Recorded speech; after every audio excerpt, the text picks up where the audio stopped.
बिस्मिल्लाहिर्रहमानिर्रहीम। Dear student, start लेते हैं 9th क्लास केमिस्ट्री से। और आज हम 9 के केमिस्ट्री के यूनिट नंबर 1 में आज का जो हमारा टॉपिक है वो है इंट्रोडक्शन ऑफ केमिस्ट्री। केमिस्ट्री के लफ्ज़ को हमने अंडरस्टैंड करना है, लिहाजा मैं बहुत सिंपल वैसे आप लोगों को इंशाल्लाह केमिस्ट्री का कॉन्सेप्ट टीच करूँगा। लिहाजा एक एक पॉइंट को मेरे बच्चों बड़े गौर से सुने।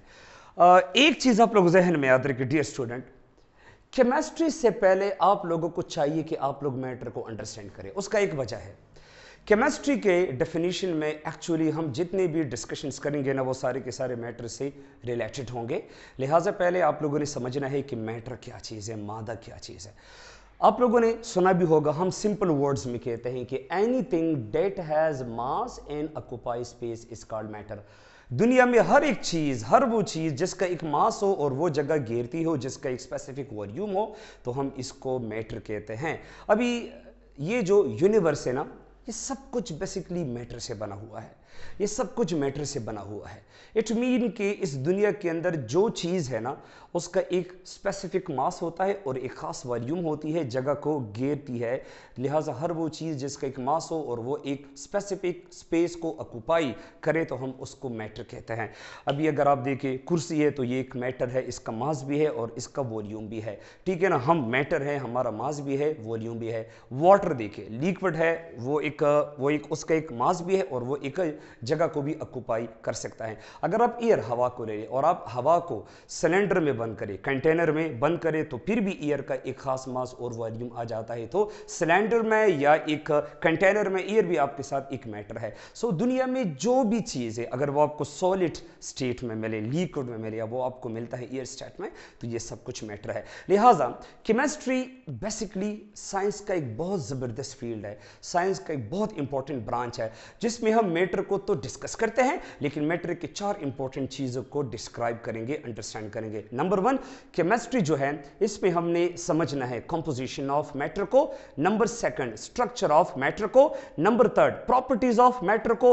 And number 4, reactions of matter को। तो हम आसान वर्ड्स में कह सकते हैं कि it is a branch of science in which we study composition of matter, structure of matter, properties of matter and reactions of matter. अब ये जो 4 चीजें जिसकी वजह से हम इसको नाम देते हैं व्हाट, कीमिया, केमिस्ट्री, तो इन 4 चीज़ों को हम 1 बाय 1 बहुत ही सिंपल वे से जानने की कोशिश करते हैं। अच्छा, सबसे पहले केमिस्ट्री में हमने समझना है कंपोजिशन ऑफ मैटर।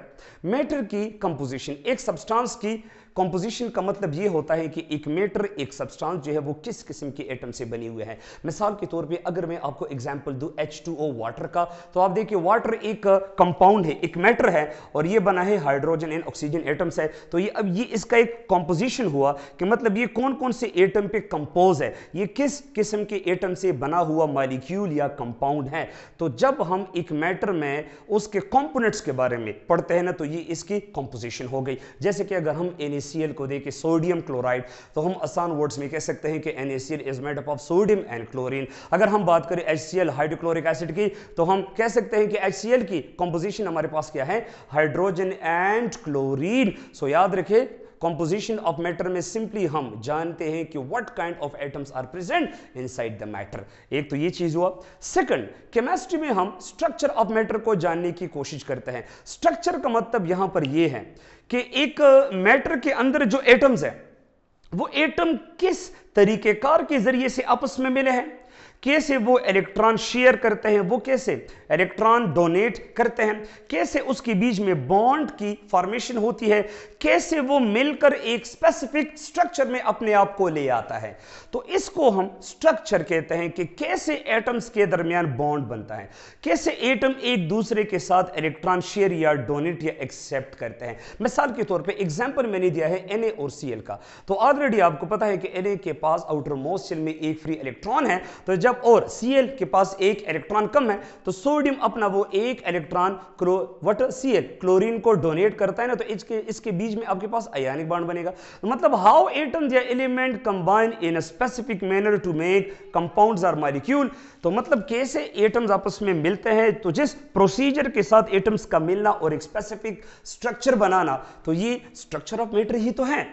थर्ड चीज हमारे पास है प्रॉपर्टीज ऑफ मैटर, और मैटर के प्रॉपर्टीज में फिर हम जानते हैं दो किस्म की प्रॉपर्टीज, एक को हम कहते हैं फिजिकल प्रॉपर्टीज और दूसरा हमारे पास है केमिकल प्रॉपर्टीज। फिजिकल प्रॉपर्टी में सिर्फ हम एक सब्सटेंस का फिजिकल स्टेट अंडरस्टैंड करते हैं। याद रखें फिजिकल स्टेट, फॉर एग्जांपल अगर मैं एक मैटर लूं, लेट सपोज वाटर, तो मैं कहूं कि उनका शेप, कलर, उसका स्मेल, उसका taste, boiling point, melting point, तो मतलब किसी भी मैटर का shape, colour, smell, taste, boiling point, melting point, ये जो प्रॉपर्टीज है ना, ये सारे के सारे फिजिकल स्टेट से ताल्लुक रखती है, और किसी भी सब्सटेंस या मैटर के फिजिकल स्टेट को हम बोलते हैं फिजिकल प्रॉपर्टीज। लेकिन इसमें एक चीज आप जहन में याद रखें कि जो फिजिकल सब्सटेंस है, इसकी जो कन्वर्जन होती है ना, तो सिर्फ इसका फिजिकल स्टेट चेंज होता है।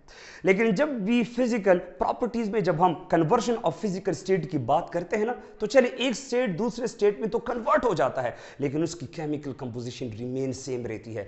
तो फिजिकल प्रॉपर्टीज में तो हम एक मैटर या सब्सटेंस के फिजिकल स्टेट्स को जानने की कोशिश करते हैं, लेकिन एक ये बात भी आप लोग अपने जहन में याद रखें कि फिजिकल प्रॉपर्टीज में जब हम कन्वर्जन की बात करते हैं, चेंज की बात करते हैं, तो जब भी एक फिजिकल स्टेट दूसरे फिजिकल स्टेट में अपने आप को चेंज करता है, तो उसका केमिकल कंपोजिशन जो है वो रिमेन सेम होगा। केमिकल कंपोजिशन जो है वो चेंज नहीं होगा। अगर केमिकल कंपोजिशन चेंज हुआ फिर तो ये केमिकल प्रॉपर्टी होगी, फिर तो ये फिजिकल प्रॉपर्टीज है ही नहीं। मैं आपको कुछ एग्जांपल से बहुत ज्यादा आसान करता हूं।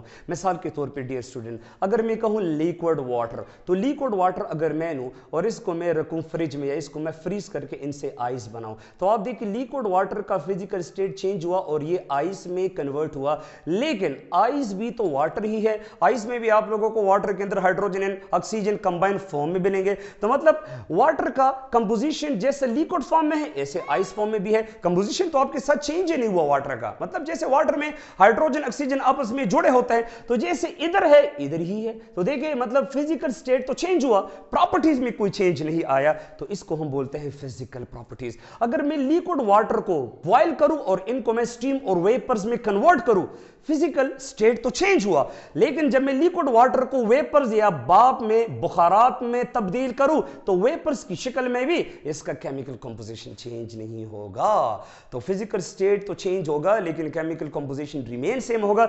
यही ब्यूटी है फिजिकल प्रॉपर्टीज का। और अगर मैं जिक्र करूं केमिकल प्रॉपर्टीज का, सो डियर स्टूडेंट देखें मैंने ब्रैकेट में लिखा है कि किसी भी मैटर या किसी भी सब्सटेंस का जो केमिकल प्रॉपर्टी होता है वो उसके कंपोजिशन पर इन्हिसार करता है, क्योंकि केमिकल प्रॉपर्टी में एक सब्सटेंस का केमिकल कंपोजिशन चेंज होता है, लेकिन physical properties of a matter में केमिकल कंपोजिशन चेंज नहीं होता। मिसाल के तौर पे अगर मैं कोयला लूं, कोल, और इसको मैं बर्न करूं, तो कंबस्शन, बर्निंग के बाद कोल का केमिकल कंपोजिशन चेंज होकर इनसे कार्बन डाइऑक्साइड गैस बनेगा। अगर मैं वाटर की हाइड्रोलिसिस करूं, वाटर को मैं बिल्कुल तोड़ूं और इसको मैं तोड़ूं, उनसे मैं दोबारा हाइड्रोजन एंड ऑक्सीजन मेक करूं, तो आप देखिए यहां पर मैंने वाटर का केमिकल कंपोजिशन ही चेंज किया, क्योंकि वाटर में हाइड्रोजन और ऑक्सीजन यहां पर अलग अलग हो गए। तो किसी भी सब्सटेंस का केमिकल कंपोजिशन चेंज करना यही तो केमिकल प्रॉपर्टीज है। ये बात आप जहन में याद रखें। और लास्ट वन हमारे पास है reactions of matter. Reactions of matter तो सिंपली हम डिफाइन ऐसे करते हैं कि वो प्रोसेस जिसमें रिएक्टेंट्स को प्रोडक्ट्स में कन्वर्ट करे, इसको केमिकल रिएक्शन कहते हैं। लेकिन मैं पहले आपको एक कंसेप्ट देता हूं, ये बात आप जहन में याद रखें। यहां पर मैंने तीन एलिमेंट्स लिए हैं, एक मैंने ऑक्सीजन लिया है, हाइड्रोजन लिया है और एक मैंने कार्बन लिया है। अब ऑक्सीजन एक एलिमेंट है, लेकिन ऑक्सीजन सिर्फ ऑक्सीजन का प्रॉपर्टी शो करेगा, किसी और एटम का प्रॉपर्टी शो नहीं करेगा। अगर मैं बात करूं हाइड्रोजन का, हाइड्रोजन सिर्फ हाइड्रोजन के खुसूसियात शो करेंगे, ये किसी और एटम के प्रॉपर्टीज शो नहीं करेंगे। अगर मैं बात करूं कार्बन एटम का, कार्बन एटम सिर्फ कार्बन का प्रॉपर्टी शो करेगा और एटम का प्रॉपर्टी शो ये नहीं करेंगे। लेकिन अगर मैं एलिमेंट्स कंबाइन करके इनसे कंपाउंड बनाऊं, लेट्स सपोज मैं ऑक्सीजन और हाइड्रोजन को मिलाकर इनसे बनाऊं एक कंपाउंड जिसको H2O वाटर कहता है, तो फिर वाटर में याद रखें हाइड्रोजन और ऑक्सीजन ऐसे प्रॉपर्टीज शो नहीं करेंगे जैसे ये एलिमेंटल फॉर्म में किया करते थे। तो मतलब जब हम एलिमेंट्स को कंपाउंड में चेंज करें तो इनके प्रॉपर्टीज भी चेंज हो जाते हैं। यही है केमिकल रिएक्शंस। मतलब कि जब भी हम चीज़ों को मिलाते हैं, एलिमेंट्स को मिलाते हैं, तो मिलाने वाले सब्सटेंस रिएक्टेंट्स कहलाते हैं। Substances that combine during chemical reactions are called reactants.